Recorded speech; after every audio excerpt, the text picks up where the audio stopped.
I heard a story about a couple going to church recently. Henry and Doris were driving to church, and they got pulled over by the policeman. So the policeman comes and stands at the driver's door, and he says, "Sir, notice you were traveling 30 miles over the speed limit." And Henry says, "Well, I'm so sorry. I didn't realize what had happened. I didn't see the sign. I'm a police officer." And Doris chips in and says, "Henry, I've been telling you day after day that you're going to get caught one day speeding through this zone." The police officer looks down and says, "Well, that's going to cost you $250. Then he goes and he says, "And also, sir, I've just noticed that your brake light is also out." And he goes, "Oh, I didn't realize.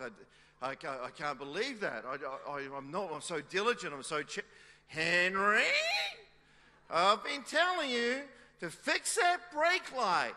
I knew that one day you were going to get pulled over because of that stupid brake light." "Sir, that's going to cost you another $150. I also noticed, sir, that you're not wearing your seatbelt currently." "Well, officer, when I saw you pull me over, I thought that I would jump out, and so I undid my seatbelt." And "Henry, tell the truth. You hardly ever wear your seatbelt. I'm telling you time and time and time again. Put your seatbelt on. Put your seatbelt." Henry did something that no husband should ever do. He turned to his wife, Doris, and said, "Woman, shut up." The policeman looked very stern and looked down into the car, and he said, "Ma'am, does he always talk to you like that?" She says, "Only when he's been drinking." He knows it's time for a change. I want to talk to you. It's time for a change. If you've got your Bibles, why don't you come with me to Matthew 8 and verse 1. It says here, "When he came down from the mountainside, large crowds followed him. A man with leprosy came and knelt before him and said, 'Lord, if you are willing, you can make me clean.' Jesus reached out his hand and touched the man. 'I am willing,' he said, 'be clean.' Immediately he was cured from his leprosy. And Jesus said to him, 'See that you don't tell anyone, but go show yourselves to the priests and offer the gift Moses commanded as a testimony to them.'"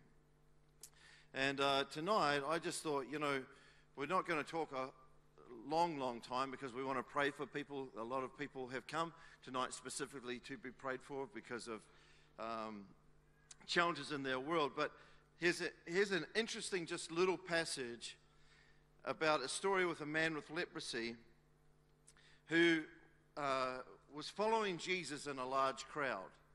And so miracles were happening, situations were happening, and because of that, this enormous crowd had appeared. And as Jesus was walking down the mountainside, this man who had a need, he had something that needed to shift off his life.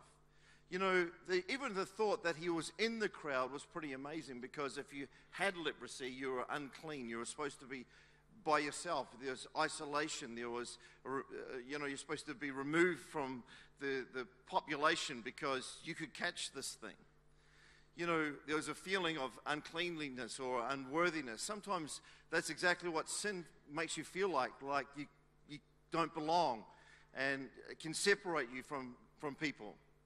This guy had a pretty major problem, actually, because back in the day, you didn't get healed from leprosy. This was going to be his lot. And I think even so often, people feel like, this is my lot. I am going to have this situation, this addiction, this problem, this marital situation for the rest of my life. But you know what? Something can change in your life. And that's what it's so amazing about God, is that in 30-second moments, all of a sudden, an atmosphere can shift over your life and miracles can start to happen. And this guy, in this huge crowd, he came up and he knelt before God, which I think is amazing, because you know what? That just shows me that someone's got some get up and go.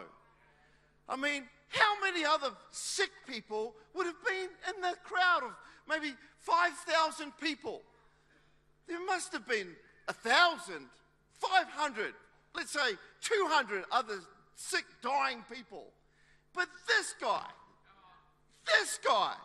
said, you know what? Oh, I don't want to be sick anymore. It's time for a change. It's time for a change. So he came out of the crowd. I like him. Showed a bit of get up and go. Showed somebody that was saying, you know what? I don't want to live like this any longer. You know what? I believe, honestly, tonight, there are numerous people saying, I cannot have another year like last year. Something has to shift in my life. Something has to shift. Well, you know what? Sometimes you've got to get out of the crowd. You just got to get out of the crowd. You know, last week, I was in Melbourne and speaking there, and I got our office received an email saying that a young man who was going to have an operation to put implants in his hearing this week was going to fly, the whole family is going to fly from Perth to Melbourne to be prayed for. And I thought, gee, that's a long way, you know, and I said I'd be happy to call on the phone and pray and everything like that, but they weren't satisfied with that. They said, no, we want to come. So, to my surprise, a lot of people talk about stuff. There's a lot of talk. But you know what? They turned up. The four of them, all sitting there. And I said, hey, how's it going? They're going, good. And I said, I'll pray for you now. They said, no, wait for after the service. That's where all the action happens, doesn't it? I said, yeah, probably. And so we're there and prayed for that young guy, and I was so excited. You know what was so encouraging is to hear the report that actually they've postponed the operation because his hearing's improved dramatically. How good's that? Oh, yeah, so we can clap a bit better than that, can't we? I get excited about that. Because he decided, you know what? I just need to do something. Sometimes you have to do something to receive a miracle. You just have to do something and just get out of the crowd.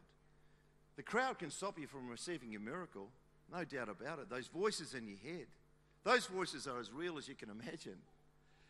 You know, tomorrow I celebrate 13 years of being married to my beautiful wife, Janine. I know, it's a miracle. It's a miracle she's lasted. And you know what? One of the things I often talk about, joke about, is when we were first courting, when we were first going out, is right down at Warringah Mall. I'm a New Zealand boy, and you know, that big mall down there seemed enormous when you from a little small town of 6,000 people. And I remember being in that supermarket, and that romantic music came on. You know, buy more lettuces, you know, that kind of music. And so I just, you know, grabbed Janine and started dancing with her in between the lettuces and cabbages and all that sort of stuff. And then a little few people began to watch, you know, 5, 6, 10, 15, 20, 30, 40, 50. They probably thought we were dancing with the stars, you know, like, because I look in the mirror. And they probably thought I was some model or something. And within a short time, there'd be 50, 70 people. And Janine is quite feisty, actually. And she's like trying to wiggle out, and, you know, like she's got a little bit red-faced, and she's, what are you doing? I said, I'm dancing with you. And she said, but Andrew, the crowd. And I said, what crowd, baby? All I can see is you.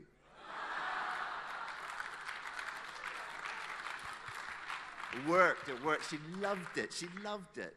And do you know what? I'm so glad that the crowd didn't stop me from receiving my miracle.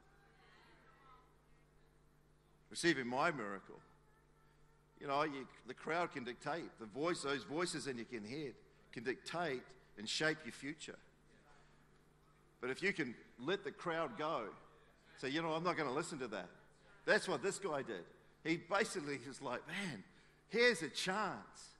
Here's a chance for something to shift in my life. I'm going to take it. I love it about that guy. He's a great guy. And then he says, and then he knelt at Jesus' his knee. What a smart man. How smart's that? You know, that's a sign of sovereignty. That's a sign of surrender. Saying, you know what, God, you're the big guy. You're the God in change. You're the only one who can shape and change my future.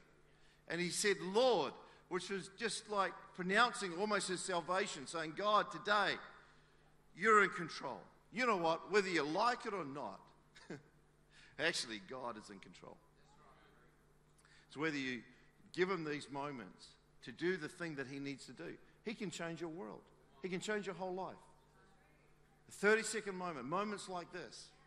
If you give God a window, this is what this guy did. He gave him a window. And then he said this, if you're willing, I wonder if the worship team could join me. If you're willing, make me clean. Do you know what? God's not standing up here angry or upset. He's not. He's actually willing. He's not a teasing God. Like, I think that's what we think he's going to, hey, you know, you can be saved. Oh, no, you can't. No, he's not. He's like, you can get saved. You can get healed. Miracles happen every day. He's willing. He's able. He wants something to shift in your life. God's so awesome. You know, I think this year we worked out that I think we saw 8,500 decisions come for Christ. In Sunday service. Yeah, it was great. I've seen amazing miracles. Just only a few months ago, a lady, 19 years in a wheelchair. Walked out of a wheelchair. First time she's ever walked in 19 years. Yeah.